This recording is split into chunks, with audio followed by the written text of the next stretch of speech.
Hello everyone, आज हम पढ़ेंगे ज्वालामुखी के बारे में। ज्वालामुखी किसे कहते हैं? देखिए, भूपटल अर्थ क्रस्ट पर वह प्राकृतिक छेद या दरार है जिससे होकर पृथ्वी के अंदर से पिघला हुआ लावा, राख, भाप तथा अन्य गैसें बाहर निकलती हैं, उसे ज्वालामुखी कहते हैं। ज्वालामुखी के कप के आकार के मुख को क्रेटर कहा जाता है। क्रेटर कहा जाता है, कुछ इस टाइप का मुख होता है। बाहर हवा में उड़ता हुआ लावा शीघ्र ही ठंडा होकर टुकड़ों में बदल जाता है, उसे सिंडर कहते हैं। उसे सिंडर कहते हैं। उद्गारों से निकलने वाली गैसों में वाष्प का प्रतिशत सर्वाधिक होता है। पहले आशु की उत्पत्ति ज्वालामुखी के उद्गार के समय होती है। उसके उद्गार के समय होती है। मैग्मा क्या है? मैग्मा चट्टानों का पिघला हुआ रूप है जो कि पृथ्वी के अंदर होता है, मैग्मा। और पृथ्वी के बाहर जब ये निकलता है तो ये लावा का रूप ले लेता है। पृथ्वी के बाहर जब ये निकल के आता है, पृथ्वी के अंदर का यही रूप मैग्मा है। जब ये पृथ्वी के बाहर आ जाता है तो इसको लावा का नाम दिया जाता है। टाइप कितने प्रकार का है ज्वालामुखी? सक्रिय या जागृत, मृत, सुप्त या प्रसुप्त ज्वालामुखी। अब आता है कि सक्रिय या जागृत, इसके नाम से ही आपको पता चल रहा है कि ये जागृत अवस्था में है। लावा, गैस, राख, जलवाष्प पदार्थ हमेशा इसमें से निकलते रहते हैं, कंटिन्यू बाहर निकलते रहते हैं। दूसरा आता है मृत ज्वालामुखी, मृत है, सक्रिय नहीं हुए हैं और न ही इनकी सक्रिय होने की संभावना पाई गई है। तीसरा आता है सुप्त या प्रसुप्त ज्वालामुखी। ये वर्षों से, कई हजार वर्षों से ये सक्रिय नहीं हुए हैं, लेकिन कभी भी ये फट सकते हैं। इनके अंदर से कुछ गैसें रिलीज होती रहती हैं।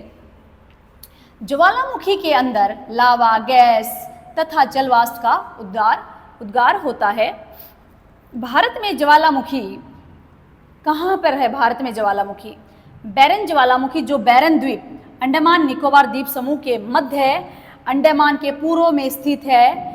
ये है बैरन ज्वालामुखी जो कि सक्रिय या जागृत अवस्था में है। दूसरा है नारकोंडम ज्वालामुखी जो कि अंडमान निकोबार, उत्तर अंडमान के पूर्व में स्थित है। नारकोंडम जो ज्वालामुखी है ये मृत ज्वालामुखी है।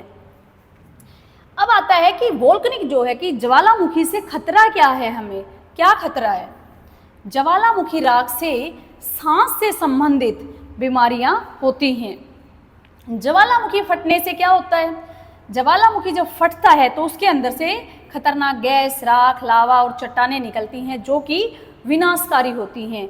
विनाशकारी कैसे? कि बाढ़, भूस्खलन, पेयजल प्रदूषण और जंगलों में आग लग जाती है। जब लावा ठंडा होकर क्या बनता है? जब लावा ठंडा हो जाता है तो उससे ज्वालामुखी चट्टान बनती है। अब आते हैं इसके रिलेटेड कुछ क्वेश्चन आंसर मैं आपको बताती हूँ। डाइक क्या है? डाइक ज्वालामुखी निर्मित आंतरिक स्थलाकृति है। वह कौन सा महाद्वीप है जहां एक भी ज्वालामुखी नहीं है?